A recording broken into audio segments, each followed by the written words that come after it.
आज हमारे देश में लोग अनपढ़ हैं, क्यों? सड़कें खराब है, क्यों? स्कूल खराब है, शिक्षा खराब है, अस्पताल खराब है, क्यों? इन दोनों पार्टियों की वजह से। अब टाइम आ गया पूछने का इन दोनों पार्टियों से। आपके घर वोट मांगने आए तो पूछना इन पार्टियों से कि 75 साल में तुम लोगों ने इस देश में क्या करा? कुछ नहीं करा। आज उम्मीद खत्म हो गई है लोगों को कि कुछ हो सकता है। किसी से भी पूछ लो, लोग कहते हैं अरे राजनीति में कुछ नहीं रखा, सारे चोर हैं, सारी पार्टियां चोर हैं, सारे नेता चोर हैं। जनता को सरकारों से उम्मीद खत्म हो गई है, जनता को पार्टियों से उम्मीद खत्म हो गई है।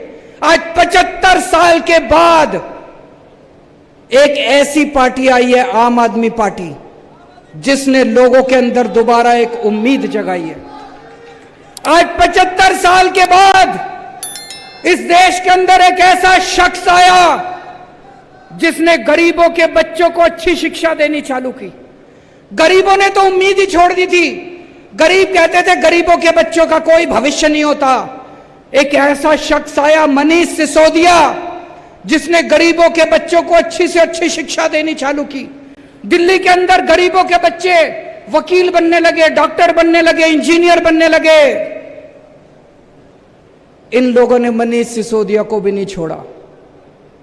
इन लोगों ने मनीष सिसोदिया को भी जेल भेज दिया। क्यों भेज दिया? कहते हैं मनीष सिसोदिया ने भ्रष्टाचार करा। मनीष सिसोदिया सवेरे 6 बजे उठ के स्कूलों का दौरा करने निकलता है। मैं आपसे पूछना चाहता हूं, कौन भ्रष्टाचारी आदमी सवेरे 6 बजे उठ के स्कूलों का दौरा करता है? ये नहीं चाहते, दोनों पार्टियां नहीं चाहती कि इस देश के अंदर गरीबों के बच्चों को अच्छी शिक्षा मिले। ये दोनों पार्टियां नहीं चाहती कि गरीबों के बच्चों को अच्छा भविष्य मिले। ऊपर वाले ने एक आदमी भेजा था, मनीष सिसोदिया, इन्होंने उसको भी जेल में भेज दिया दोस्तों। लेकिन हम रुकने वाले नहीं हैं। हम भगत सिंह के चेले हैं, हम बाबा साहब अम्बेडकर के चेले हैं। ये चाहे तो सबको जेल में भेज दे, मेरे को भी जेल में भेज दे, भगवंत को भी जेल में भेज दे, ये क्रांति रुकने वाले नहीं है दोस्तों। मेरी जिंदगी का एक ही सपना है,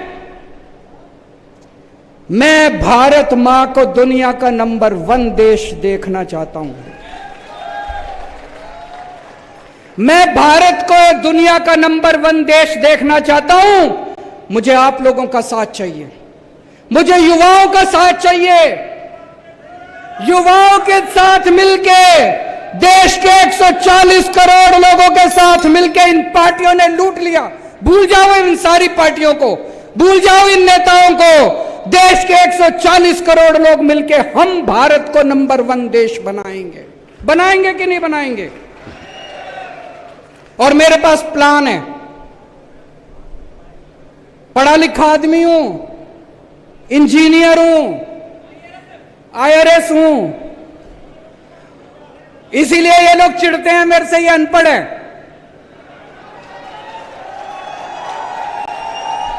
इनकी डिग्री फर्जी है, इनकी डिग्री फर्जी है। मैं पढ़ा लिखा हूं, मेरे पास पूरा प्लान है।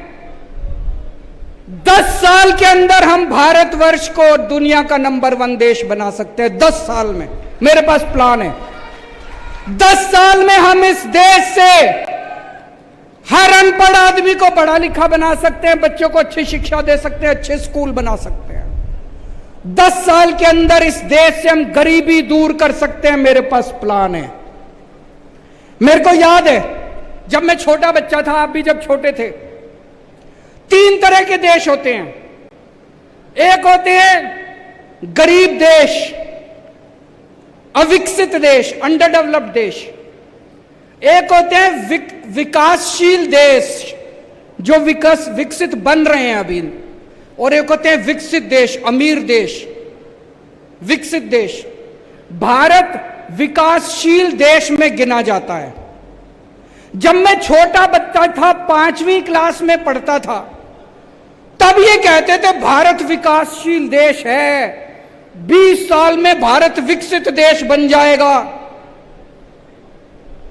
आज भी ये कहते हैं, मैंने मोदी जी का भाषण सुना, कहते 2047 में भारत विकसित देश बन जाए। अरे हम कैसे माने तुम्हारी बात? कोई प्लान नहीं इनके पास, कोई प्लानिंग नहीं इनके पास कोई। इनके कैसे माने भारत विकसित देश बन जाएगा? झूठ बोल रहे हैं, इनको कुछ नहीं पता। आज भारत सरकार अनपढ़ लोग चला रहे हैं, उनको कोई समझ नहीं है। 6 साल पहले बोले 2000 का नोट लाओ तो भ्रष्टाचार खत्म हो जाएगा। आज कह रहे हैं 2000 का नोट हटाओ तो भ्रष्टाचार खत्म हो जाएगा। एक दिन बोले नोटबंदी कर देते हैं। भाई साहब, जब नोटबंदी करी थी पूरा देश बर्बाद कर दिया इन्होंने, कोई उसका फायदा नहीं हुआ। 20 साल पीछे चला गया देश, 20 साल पीछे चला गया देश। आज अगर पढ़े लिखे होते केंद्र सरकार के अंदर, कभी नोटबंदी नहीं करते, कभी किसानों के कानून नहीं लेके आते। ये अगली बार वोट डालने जाओ, भाई साहब एक काम तो करना, पढ़े लिखों को वोट देना, अनपढ़ लोगों को, फर्जी डिग्री वालों को वोट मत देना। हमने काम करके दिखाया है। आज लोग हमारे पे क्यों भरोसा करते हैं? हमने काम करके दिखाया है। दिल्ली में काम करके दिखाया, पंजाब में काम करके दिखाया है। आज दिल्ली में पहले 67 सीट मिली, फिर 62 सीट मिली, पंजाब में 117 में से 92 सीट मिली। भाई साहब, हमने दिल्ली के लोगों का दिल जीता है, पंजाब के लोगों का दिल जीता है। 50 साल कम से कम आम आदमी पार्टी को कोई नहीं ला सकता दिल्ली और पंजाब से। और राजस्थान वालों, एक बार मौका देके देखो, आपका भी ऐसा दिल जीतेंगे 50 साल। उसके बाद आप गहलोत को भी भूल जाओगे, वसुंधरा राजे को भी भूल जाओगे।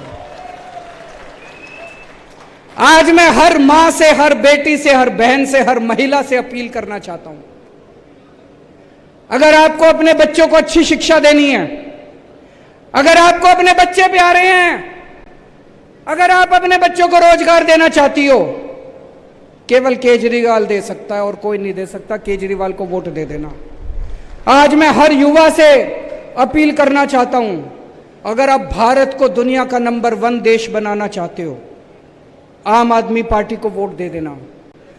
अगर आप भ्रष्टाचार चाहिए, गंदी राजनीति चाहिए, इनके पास चले जाना, वो नहीं आती मेरे को काम करना आता है। और मेरा एक ही सपना है, भारत को नंबर 1 देश बनाना है।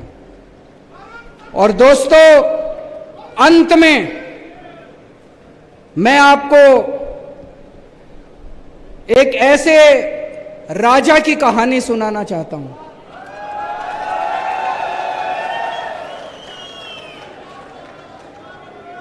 चौथी पास राजा, किस किसने सुनी हुई है? चौथी पास राजा,